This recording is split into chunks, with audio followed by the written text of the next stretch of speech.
In the beginning scene, we are introduced to a man named Aaron, who is standing on the rooftop of a building with a cigarette in his hand. He looks to be extremely irritated and restless. He tries to call his wife, but does not receive any word from her. It turns out that she is already dead in her apartment. Aaron then leaves a voicemail expressing his anger. He repeatedly says we could have done it together soon after he gets swamped by his anxiety and commits the unthinkable. Clearly they did not do it together. In the next scene, we meet Liv, a young woman living with her boyfriend. Hamming, she is currently in the middle of a chat with her mother, who tells her to come back home as soon as possible. After hanging up the call, Liv starts packing her things and is on the edge of leaving a few moments.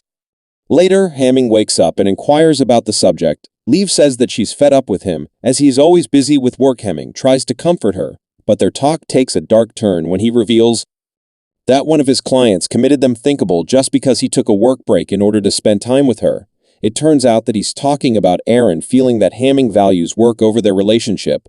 Liv feels depressed and storms off. We also learn that a strange virus is affecting people worldwide, leading to serious mental unrest and instability. Some experts claim that the virus causes a process known as involution, essentially causing people to regress. It means the people are finally turning back into primitive states of humans. According to a professor, the human species are losing their frontal parietal lobes, which are responsible for associative and analytic behavior. Due to this, human feelings are being harmed, and the symptoms are heightened anger, quick temper, aggression, yelling, slurs, and fortnight halls and so on. In order to provide help to such people, the government has built an online platform called the Companion System. Several people are hired to handle the clients via partner system, and Hamming is one of them. He currently feels very guilty over Aaron's tragic end, as he was responsible for taking care of him. What makes this even more heart-wrenching for Hamming is the fact that Aaron was his first client. Hamming should probably be fired. The scene then shifts to 100 days prior, where we see Hamming talking with Aaron. Through Aaron's words, it is clear that he is upset,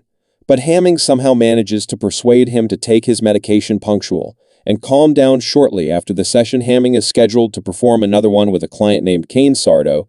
As soon as the session begins, Kane starts to vent his frustration, admitting that he threw away his medicines. He even says that he killed someone in the street who is blocking his way. In addition to this, Kane passes some mean comments towards Hamming and tells him that his therapy sessions aren't helping him at all. Regardless, Hamming tries to console him, but the client refuses to listen and leaves the session abruptly, probably to go kill again. Hamming should definitely be fired. A few days pass by, and Kane's mental state continues to worsen. On a particular day, while in the middle of a bath, he gets a visit from his friend named Ian. Kane originally addresses him in an aggressive way, but his behavior moves to the light upon learning that Ian has brought with him some drugs. Wasting no time, Kane drinks these drugs, which gives him with a sense of momentary pleasure. However, they are stopped by a knock at the door, and to their terror, Popo commits the cops. In a state of panic, the two friends manage to flee the apartment just before the cops break in. Later on, Kane thinks that Hamming is the one responsible for alerting the police. However, he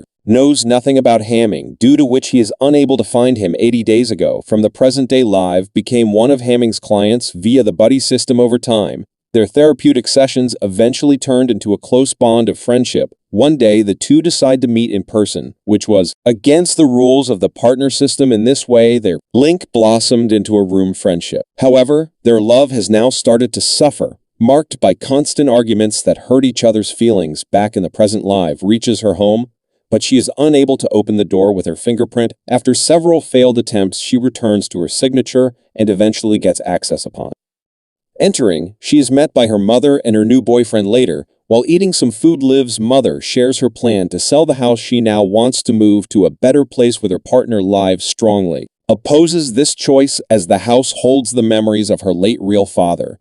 Hence, she refuses to sign any papers, but unknown to Liv, her earlier signature on the door allows them to proceed without her approval. When Liv gets to know of this, she gets so angry that she grabs a fork and stabs her. Mom's boyfriend stepdads are never cool.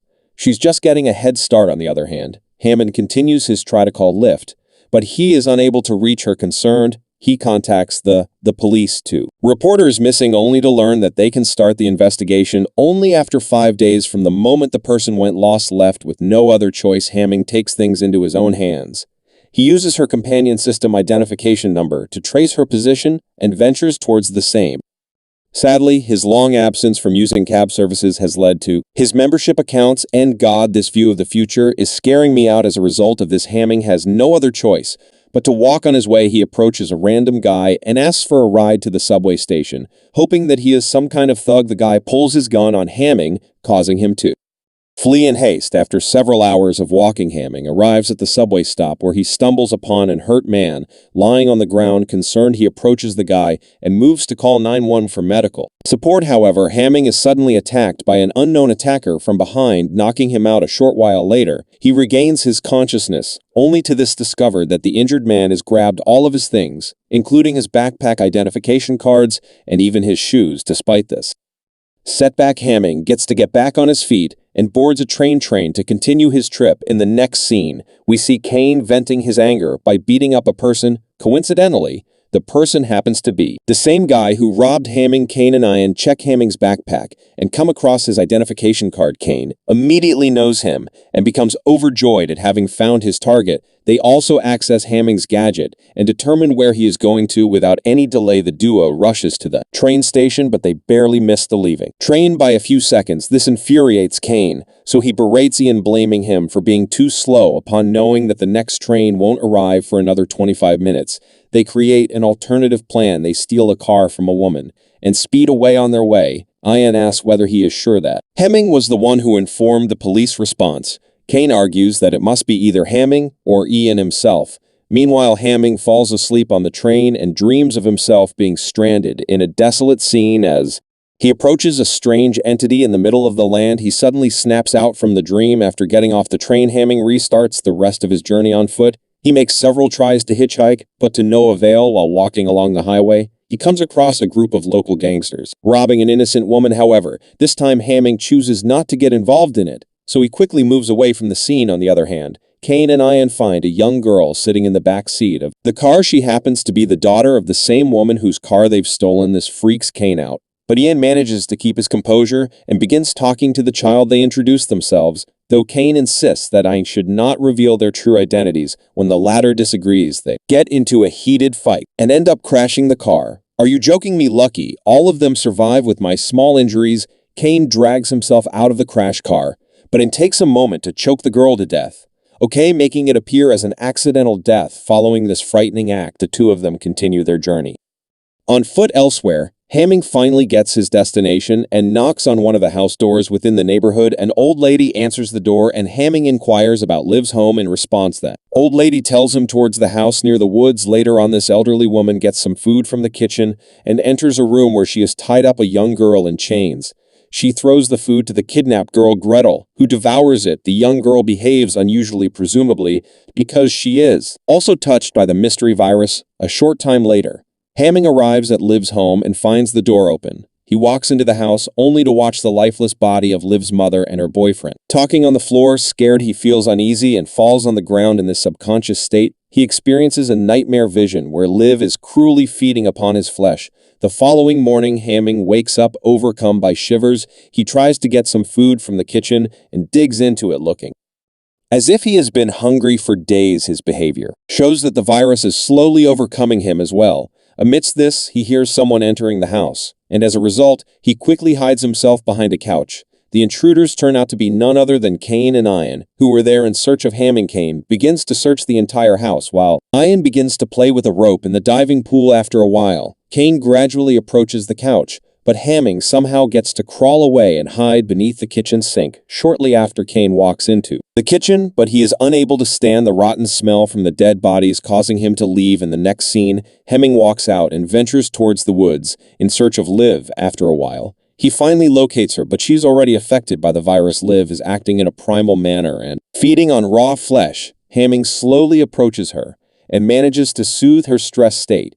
He says he'll just change his name to Hammer, and they can be cannibals together. He then takes out his jacket and covers her body with it. In the middle of this, he also reminisces about the happy moments they shared in the past. Not long after, Kane and Ian spot the couple and launched a quick attack on them. Kane goes after Hamming, whereas Ian uses the rope to drag Liv by her neck. During the chaos, Hamming grabs stone and strikes it hard on Kane's head. He then positions himself above Kane and gives a series of forceful hits, ultimately killing him. Following the salmon quickly runs to Liv's help. Seeing him, Ian makes the escape. By that time, Liv is no longer alive. This terrible loss shatters Hamming, causing him to break down in tears. With great sadness, he carries Liv to an open area where he lays down beside her. He holds her hand and eventually breathes his last breath. As the time lapses, the remains of the couple gradually decomposes, transforming into skeleton remains. Subscribe for more movies like this.